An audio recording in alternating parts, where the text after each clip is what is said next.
word spread that a lioness in Kenya's Samburu Reserve had taken an antelope calf alive and was guarding it as her own. I couldn't believe my ears when I first heard about the adoption. I just thought, that's absolute nonsense. Give it a few hours and that lioness will definitely eat the calf. Saba Douglas Hamilton is wildlife conservationist for the Save the Elephant Trust. She rushed to the reserve to see for herself the lioness and a baby oryx antelope in one of the oddest animal bonds ever seen. And all of a sudden, there was this completely unheard of situation on our hands of a predator that had adopted its prey. She was named Kamanyak, meaning the Blessed One. And I think many people felt that this was, had to be a message from God. This was a miracle. This was, the lion and the lamb laying down together. And Kamanyak really seemed to be infatuated by the baby. So they'd walk together and lie flop down under a tree and curl up next to each other. It was very moving to watch. But what seemed like a touching story was actually a deadlock, which kept a solitary lion from hunting and a starving calf from its milk.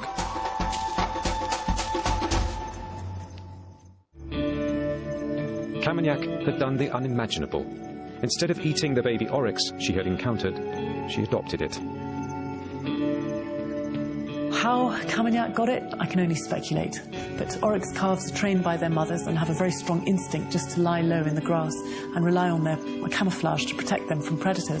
So it's likely that as its mother wandered off to feed, it was just hidden in a clump of grass. And she may have just stumbled across it or sniffed it out. But it was very hungry. We saw it trying to nibble on branches. At one point it was even suckling on Kamanyak's ear. For days, the calf wandered, looking for its herd, while the lioness followed. Of course, every oryx it saw was potentially its mother and potentially food and life, so it would constantly try and rejoin adult oryx.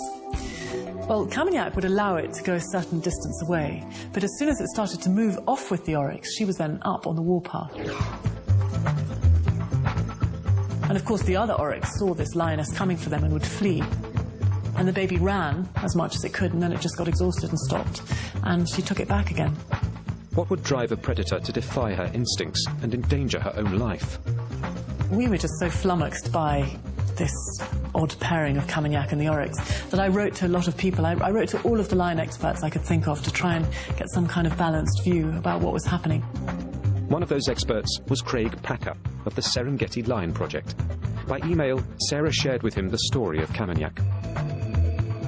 She'd only recently separated, which is the way it sounds in the story. She still would be kind of reeling from the experience of no longer having the companionship of the rest of her pride.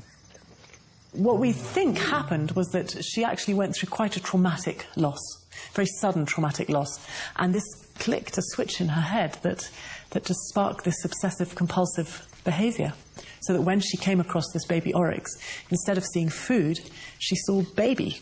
The problem with being a solitary lion is that you are all by yourself in a world surrounded by groups of lions, and they're going to kill you.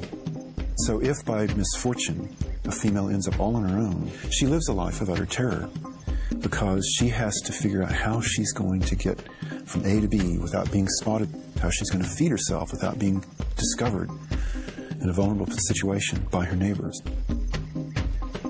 I think that in her state of mind, she's likely to be very frightened and very nervous, and I think that she found something that distracted and soothed her. Days became weeks. Kamanyak displayed little in the way of predatory tendencies towards the calf, and the pair showed no sign of separating. That we were so caught up in the bubble of this miracle that none of us really thought about the most obvious thing, which was that other predators would be lurking around and make a meal of the calf if they got the chance.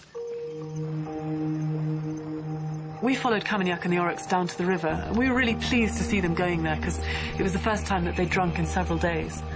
But of course a river is an absolute haven for predators. It's where they lie in wait to ambush prey. And even if you have a lioness as a protector, it's no guarantee that you're safe. So when Kamanyak moved back up onto the bank and flopped down in the shade, she let the calf wander out of her sight for a few seconds. And in that instant, this huge male lion leapt out of the bushes and grabbed it.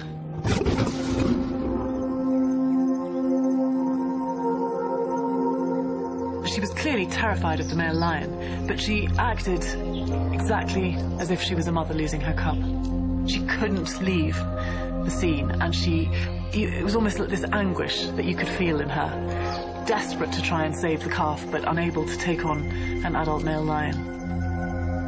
When the oryx eventually died, the next day she went out immediately and she killed an impala and fed herself.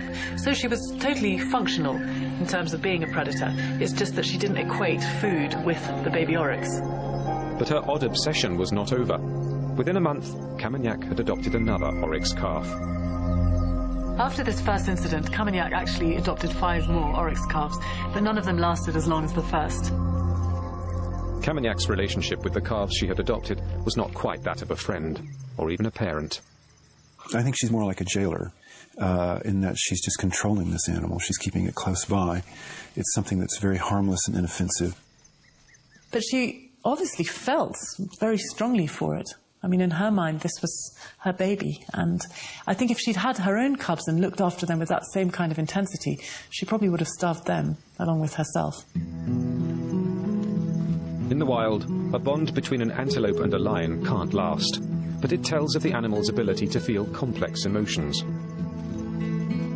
It was really charming to see them together. It was like something out of a fairy tale, that you had the calf and the lioness walking side by side. And there was a real sort of intimacy between them.